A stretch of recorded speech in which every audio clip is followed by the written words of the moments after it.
When you lift a heavy weight, you do not get stronger. You are actively tearing your muscle fibers apart. Exercise is a deliberate, localized trauma. It forces your endocrine system to flood your bloodstream with cortisol, the body's primary stress hormone, just to keep you moving.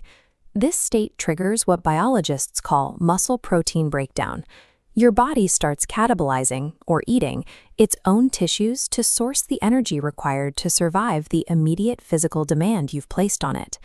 Without a break, the body remains trapped in this destructive mode. You aren't building fitness. You're simply stacking structural damage onto a system that is already breaking down. Keep your biological ledger in the negative for long enough, and you trigger overtraining syndrome. Normally, your daily cortisol rhythm is dynamic, spiking sharply in the morning to wake you up and dropping at night.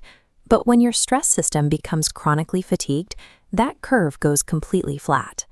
In this blunted hormonal state, your waking life becomes a slog of chronic fatigue and brain fog, and your body actually sheds muscle mass despite how hard you work in the gym.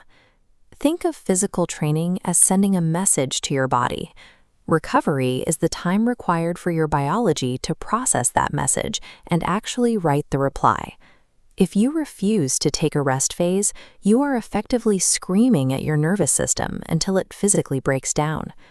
True recovery is a metabolically expensive biological process. While you sit still, your cells are performing some of their most intense work of the day. Exercise physiologists track this using the supercompensation curve. After the stress of a workout dips your fitness into negative territory, rest allows your body to recover back to baseline before pushing past it to a new, higher peak.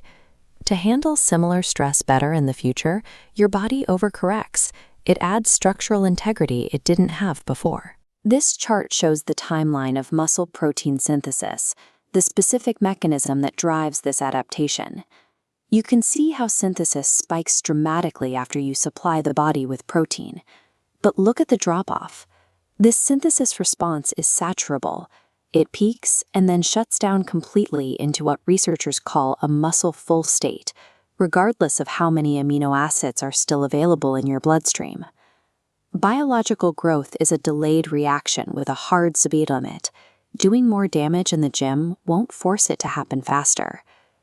While dietary protein provides the raw materials, sleep provides the labor force required to actually rebuild the tissue. During slow-wave deep sleep, your parasympathetic nervous system finally takes over the body, clearing away cortisol and triggering massive cellular repair. This deep sleep stage initiates a massive endocrine shift, releasing highly concentrated surges of growth hormone and IGF-1 to reconstruct frayed muscle fibers. Shortchanging your sleep directly halts these hormonal surges, actively canceling the physical upgrades you suffered to earn in the gym.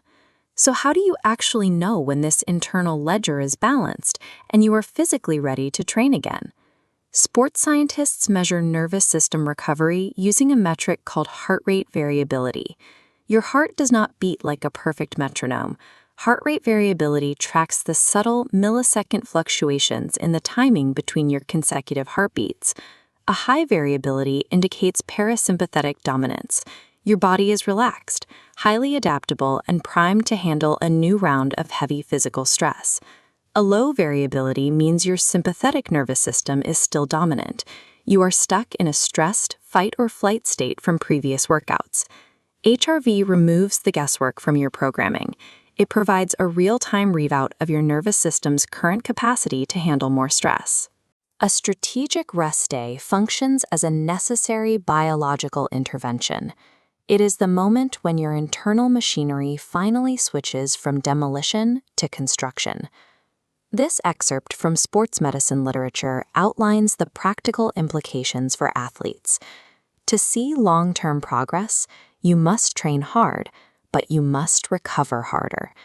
Stop glorifying the endless grind. If you have been pushing your body to the limit this week, deliberately take tomorrow off. Give yourself a longer sleep opportunity, consume enough protein, and give your biology the uninterrupted time it needs to finalize muscle protein synthesis. Allow your body to write the reply to the message you sent in the gym. Subscribe for more science-backed training strategies, and leave a comment below about how much stronger you feel on day 3.